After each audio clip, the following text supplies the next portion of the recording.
Good morning friends.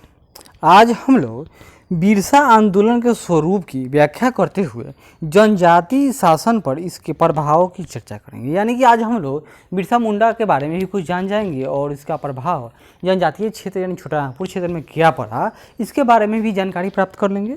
तो देखते हैं, बिरसा मुंडा के नेतृत्व में मुंडा जनजाति, याद कीजिए मुंडाओं में विद्रोह हुआ था। जनजाति ने एक तीव्र विद्रोह 1899 से 1900 में किया था। अन्य जनजातीय विद्रोहों की तरह ही यह पूर्णतः हिंसक आंदोलन था।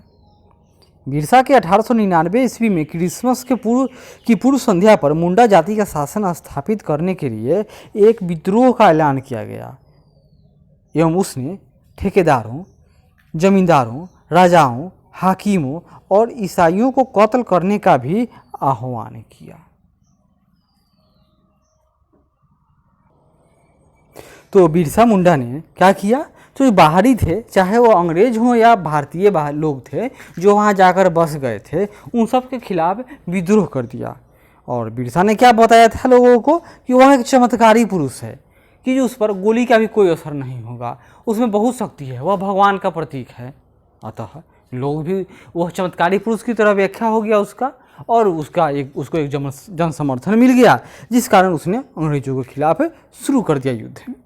और दिखुआ मतलब क्या, गैर आदिवासियों से अब हमारी लड़ाई होगी, उनके खून से ज़मीन लाल हो जाएगी, जैसे लाल झंडा आदि शब्द का प्रयोग हुआ था। लेकिन दुख की बात है कि जो खून से किसका ज़मीन लाल हुआ ये तो समझ ही सकते हो, एक तरफ कहाँ बंदूक और दूसरी तरफ तीर कमान से लड़ाई होगा तो कौन जीतेगी वाली बात थी।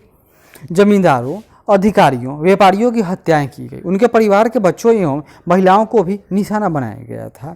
इस आंदोलन की एक और विशेषता थी कि बिरसा मुंडा ने आंदोलन की सफलता के लिए लोगों की धार्मिक भावनाओं का सहारा लिया। उसने अपने आप को भगवान का दूत कहा एवं भगवान से प्राप्त गजब की शक्ति की चर्चा की थी। हजारों आदिवासी उसे देखने सुनने आने लगे और उनके अनुयायी बन गए। उसके औषधिक योग्यताओं के कारण भी लोगों का उसके प्रति विश्वास एवं सम्मान बढ़ गया। बिरसा ने महाप्रलय एवं नवयुग की भविष्यवाणी की, जिसे क्या कहा गया, महान उलगुलान होगा, विद्रोह होगा, हलचल होगा, एक नई दुनिया का आगाज होगा। ईसाई धर्म अपना चुके आदिवासी अपने मूल धर्म में वापस लौटने लगे।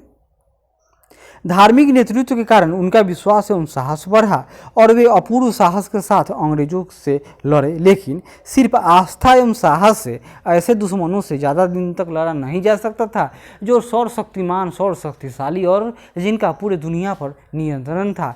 लेकिन एक बात थी कि पहली बार नहीं कहा जा सकता, लेकिन संथालों ने या कोई आदिवासी लोग अगर कोई लड़ रहा है तो यही बहुत बड़ी बात थी। हुआ किया, विद्रोह कुचल दिया गया एवं फरवरी 1900 में बिरसा को गिरफ्तार कर लिया गया, जहां जेल में उसकी मृत्यु हैजा से हो जाती है। इस आंदोलन का सकारात्मक प्रभाव यह रहा कि 1908 में छोटा नागपुर रैयतवाड़ी कानून यानी छोटा नागपुर टेनेसी एक्ट पारित हुआ, जिसके से जनजातियों को कुछ छूटे एवं भूमि संबंधी अधिकार भी प्राप्त हुए। संयुक्त काश्तकारी व्यवस्था अब मान्य हो गई। बंधुआ मजदूरी को प्रतिबंधित कर दिया गया। यह ध्यान रखा गया कि जनजातियों का शोषण न हो। ये लोग काफ़ी प्रबुद्ध एवं अपने अधिकारों को लेकर सचेत हो गए। जनजातीय क्षेत्रों में आज भी बिरसा एक वीर योद्धा, देशभक्त एवं भगवान के रूप में माना जाता है, जो आदिवासियों का प्रेरणा स्रोत है। और बिरसा मुंडा आंदोलन जो हुआ, इसका इसी तरह हम लोग बना दे सकते हैं। 1-2 नंबर जरूरी से मिल जाएंगे। एक देखें, लिख देंगे स्वरूप, दूसरा प्रभाव। स्वरूप क्या था, यह हिंसात्मक था। प्रवृत्ति कैसी थी, धार्मिक थी। प्रभाव कहाँ हुआ, तो छोटा नागपुर के क्षेत्र में, यानी इसका प्रभाव यह हुआ कि 1908 में छोटा नागपुर रैयतवाड़ी कानून पास हो गया, जो भूमि संबंधी अधिकार इन लोगों को मिला था। और बंधुआ मजदूरी यानी खूट कट्टी प्रथा प्रतिबंधित कर दी गई और जनजातियों को अन्य सुविधाएं भी प्राप्त हुई, यानी इनको अब दिकुओं से मुक्त कर दिया गया। लेकिन जो मिशनरी थे वो तो मिशनरी आज भी हैं, जो मूल समस्या तो वही थे। चलिए अगले बार मिलेंगे एक नए क्वेश्चन के साथ। तब तक धन्यवाद। आशा करते हैं कि यह प्रयास अच्छा लगे तो ज़रूर लाइक करें, शेयर करें, कमेंट करें और सब्सक्राइब करें। धन्यवाद।